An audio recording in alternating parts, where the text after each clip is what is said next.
పెళ్లయిపోయింది. ఇద్దరో, ముగ్గురో already పిల్లలు పుట్టేసారు. ఇంకా పర్మనెంట్‌గా పిల్లలు ఇంకా వద్దు అనుకుంటున్నారు అని ఎవరైనా ఆల్రెడీ కపుల్ డిసైడ్ చేసుకొనుంటే ఈ వీడియో మీకోసమే.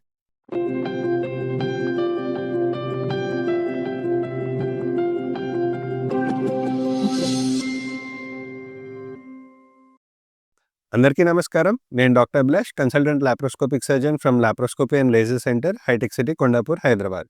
ఈ వీడియోలో మనం అసలు ఇంకా కంప్లీట్‌లీ ఫ్యామిలీ లైఫ్ కంప్లీట్ అయిపోయిన తర్వాత ఇంక పిల్లలు వద్దనుకుంటున్న వారు పర్మనెంట్‌గా ఎటువంటి మెథడ్స్ ప్రాక్టీస్ చేయొచ్చు అనేది చెప్పుకోవడమే ఈ వీడియో యొక్క ముఖ్య ఉద్దేశం. మొదటగా మనం చూసుకుంటే పిల్లలు పుట్టకుండా ఉండడానికి మనకు టెంపరరీ మెజర్స్ ఉంటాయి, పర్మనెంట్ మెజర్స్ ఉంటాయి. తాత్కాలికంగాను, పర్మనెంట్‌గాను లేకుండా. తాత్కాలికంగా మనకు పిల్లలు పుట్టకుండా ఉండడానికి మనకు అనేక ఆప్షన్స్ ఉంటాయి. వాటిలో కూడా మగవారు ట్రీట్మెంట్ తీసుకుంటున్నారా ఆర్ ఆడవారు ట్రీట్మెంట్ తీసుకుంటున్నారా అనే దాన్ని బట్టి. మగవారి వరకు పిల్లలు పుట్టకుండా అంటే వారికి మెయిన్‌లీ కండోమ్స్ ద్వారా చూసుకోవాలి ఆర్ విత్‌డ్రాయల్ అంటాం. అంటే ఎగ్జాక్ట్‌లీ మనకు సెమెన్ ఎప్పుడైతే బయటకొచ్చేస్తుందో అప్పుడు సెక్స్‌లోంచి మధ్యలో బయటికి వచ్చేసి వీర్యం ఆడవారిలో వదలకుండా బయట వదలడం విత్‌డ్రాయల్ మెథడ్ అంటాం. బట్ ఇది చెప్పుకోవడానికి బాగుంటుంది తప్ప ప్రాక్టికల్లీ ఇవేవి వర్కౌట్ అయ్యే ప్రొసీజర్స్ కానే కావు. ఆడవారి వరకు టెంపరరీగా మనకు పిల్లలు పుట్టకుండా ఉండాలి అనుకుంటే మనకు అనేకమైన ఆప్షన్స్ ఉన్నాయి. కాపర్ టీ పద్ధతులు అంటాం, లేకుంటే హార్మోనల్ పిల్స్ అంటాం, ఆర్ తెలియకుండా పొరపాటున అయితే మాత్రము మనం ప్లానే చేసుకోలేదు బట్ ప్రెగ్నెన్సీ ఆల్మోస్ట్ వస్తుంది ఉన్నప్పుడు అప్పుడు కావాలంటే మనకు ఎమర్జెన్సీ కాంట్రాసెప్టివ్ పిల్స్ అన్నీ కూడా ఉంటాయి. ఇవన్నీ కూడా మనకు టెంపరరీ మెజర్స్ మాత్రమే. బట్ మనకు ఎప్పుడైతే ఫ్యామిలీ లైఫ్ కంప్లీట్ అయిపోయింది, ఇంక పర్మనెంట్‌గా మనకు పిల్లలు వద్దనుకుంటున్న వారిలో మాత్రము మనకు పర్మనెంట్ స్టెరిలైజేషన్‌కి 2 ఆప్షన్స్ ఉంటాయి. మగవారికి ఆపరేషన్ చేయడమా, లేకుంటే ఆడవారికి ఆపరేషన్ చేయడమా. మగవారికి ఆపరేషన్ చేసేదాన్ని వాసెక్టమీ అంటారు. ఆడవారికి చేసేదాన్ని ట్యూబెక్టమీ అంటారు. ఇప్పుడు ఆడవారికి చేస్తే బెటరా, మగవారికి చేస్తే బెటరా అని చూసుకుంటే ఫస్ట్ ఆఫ్ ఆల్ ఆడవారికి మనం ఆపరేషన్ కాకుండా వేరే ఏమన్నా పద్ధతులున్నాయా అని చూసుకుంటే కాపర్ టీ పద్ధతి అని ఉంది. ఆ కాపర్ టీ పద్ధతిలో మన గర్భాశయంలో ఒక కాపర్ టీ అని ఒక చిన్న పద్ధతి ఒక పెట్టుకోవడం వల్ల మనకి గర్భం అనేది రెడీగా కాకుండా చూసుకుంటుంది మనకు గర్భసంచి అనేది. సో, అందుకే పిల్లలు పుట్టకుండా ఈ కాపర్ టీ ద్వారా హెల్ప్ అవుతూ ఉంటారు.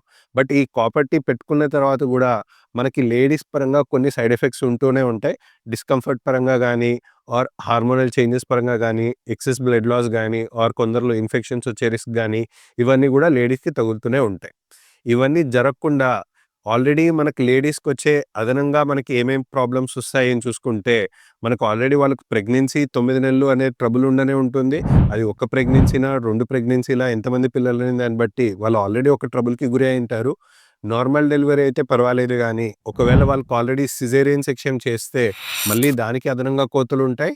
అండ్ రేపో మాపో వాళ్ళు ముసలి అయిన తర్వాత గర్భసంచికి సంబంధించిన ప్రాబ్లమ్సో ఆర్ అండాశయానికి సంబంధించిన ప్రాబ్లమ్సో, యూట్రస్ ప్రాబ్లమ్స్ గానీ, ఓవేరియన్ ప్రాబ్లమ్స్ గానీ ఉంటే వారికి మళ్ళీ కూడా వాటికి సర్జరీ అవసరం పడుతూనే ఉంటుంది. సో, ఈ బెనిఫిట్స్ అనేవి ఆర్ ఈ డిసడ్వాంటేజెస్ అన్నీ కూడా మనకు ఆడవారికే ఉన్నాయి తప్ప మగవారికి ఎటువంటి శ్రమ గానీ ఆర్ ఎటువంటి వాళ్ళకి ఇబ్బంది పడేలా ఎటువంటివి లేవు. అందుకే ఈ పిల్లలు పుట్టకుండా ఆపరేషన్ వరకు చూసుకుంటే మాత్రము ఆడవారితో పోల్చుకుంటే మగవారికే చేసుకోవడం ఉత్తమం అంటాం. జస్ట్ ఏదో ఇప్పుడు ఆడవారికి ఇవన్నీ సర్జరీలు జరిగాయి కాబట్టి మగవారికి సర్జరీ చేద్దామని కానే కాదు. సర్జరీ పరంగా కూడా మనకు ఆడవారితో చేయాలి అంటే వారికి అండాశయం ఆర్ ఈ ఫెలోపియన్ ట్యూబ్స్ అనేవి ఎక్కడో కడుపు లోపల కండరాల లోపల ఉంటాయి. సో, వాళ్ళకి ఆపరేషన్ చేయాలంటే అది కైండ్ ఆఫ్ చిన్న పెద్ద ఆపరేషన్ లాగా అవుతుంది గానీ, అదే మగవారిలో మనకు చేయాలి అనుకుంటే మాత్రం ఈ ప్రాసెస్ అనేది చాలా ఈజీ. ఎందుకు? మనకు మగవారికి ఈ పిల్లలు పుట్టకుండా ఏదైతే ఆ పైప్‌ని మనం బ్లాక్ చేయాలో, ఆ పైప్ అనేది మగవారిలో బయటికే ఉంటుంది. జనరల్లీ లేడీస్‌లో చూసుకుంటే అన్ని ఆర్గాన్స్ కడుపులోకి సంబంధించినవి అన్నీ కడుపు లోపల ఉంటాయి. అదే మగవారిలో చూసుకుంటే అన్ని ఆర్గాన్స్ కడుపులో ఉన్నప్పటికీ కూడా వృషణాలు మాత్రం కడుపు బయట ఉండడం జరిగింది. ఆ బయట ఉండడమే మనకిప్పుడు అడ్వాంటేజ్ అవుతుంది పిల్లలు పుట్టకుండా మగవారికి ఆపరేషన్ చేయడంలో. ఏ విధంగా అంటే మనం ఆ పైప్ ఏదైతే బ్లాక్ చేయాలో సర్జరీ ద్వారా ఆ పైప్ జనరల్లీ కూడా బాడీ బయటే ఉంటుంది కాబట్టి ఆడవారిలో అయితే ఆ పైపుని బ్లాక్ చేయాలంటే కడుపు లోపలి వరకు వెళ్ళాలి. సో, అది కైండ్ ఆఫ్ పెద్ద ఆపరేషన్ లాగా అయిపోతుంది. దానికి కంప్లీట్‌లీ మత్తిచ్చుకోవడమో, లేకుంటే నడుము దగ్గర మత్తిచ్చుకొని, ఒక రోజు వరకు హాస్పిటల్‌లో ఉండాల్సిన అవసరం పడుతుంది. అదే ఆపరేషన్ ఆడవారికి చేయాలనుకుంటే. అదే మగవారికి చేయాలనుకుంటే మాత్రము మనకు మత్తివ్వాల్సిన అవసరమే లేదు. కంప్లీట్‌లీ మత్తు కాకుండా కేవలం ఎక్కడైతే మనం ఆపరేషన్ చేస్తున్నామో, అక్కడే మనం లోకల్ అనెస్థీషియా ఇచ్చేసుకొని, మనకు కంప్లీట్‌లీ సర్జరీ గూడా అయిపోతుంది. అండ్ సర్జరీ గూడా పెద్ద ఆపరేషన్ ఏమి కానే కాదు. ఎందుకు? మనకు ఆ పైపులన్నీ గూడా బయటికే ఉంటాయి కాబట్టి, మనం ఆ పైపుని జస్ట్ చర్మం కిందకి డెలివర్ చేసుకొని, చర్మం పైన నుంచి ఆ పైపుని బయటికి ఒక మిల్లీమీటర్ అంత గ్యాపులతోనే మనం ఆ పైపుని బయటికి తీసేసుకొని, ఆ పైపుని బ్లాక్ చేసేసుకొని, మళ్ళీ లోపలికి తోసేసినట్లయితే సులువుగా పెద్దదయిపోతుంది. సో, పెద్దగా మత్తిచ్చుకోవాల్సిన అవసరం లేకుండా, కోతలిచ్చుకోవాల్సిన అవసరం లేకుండా, సెంటీమీటర్ల కంటే చిన్న హోల్స్ ద్వారానే మనకు నో స్కాల్పెల్ వాసెక్టమీ అంటే కత్తేమి పడకుండా మగవారికి పిల్లలు పుట్టకుండా ఆపరేషన్ చేయడాన్నే నో స్కాల్పెల్ వాసెక్టమీ అంటారు.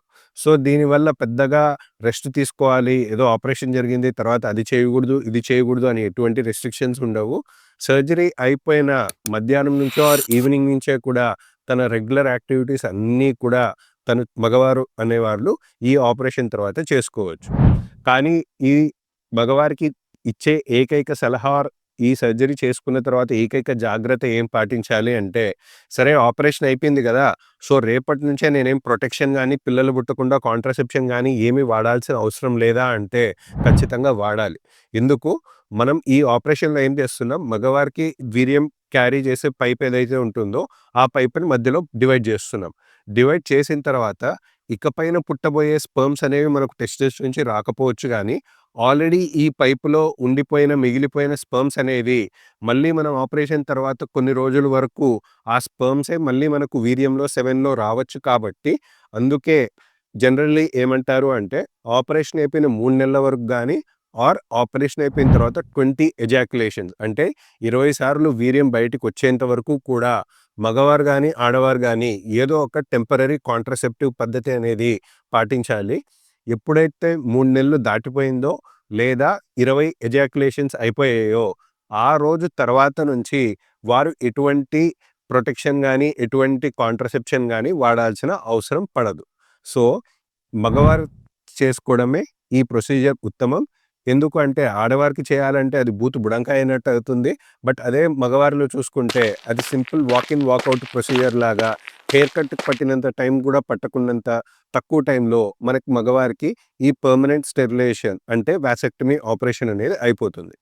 మీకు గనక ఇంకెవరికన్నా డౌట్స్ ఉన్నాయి అనుకుంటే, డౌట్స్ క్లారిఫై చేసుకోవాలంటే కామెంట్ సెక్షన్‌లో మెన్షన్ చేయవచ్చు. లేదా కిందిచ్చిన హెల్ప్ లైన్‌లో కాంటాక్ట్ అవ్వగలరు. నేను doctor Abhilash, consultant laparoscopic surgeon from hitech city, Hyderabad.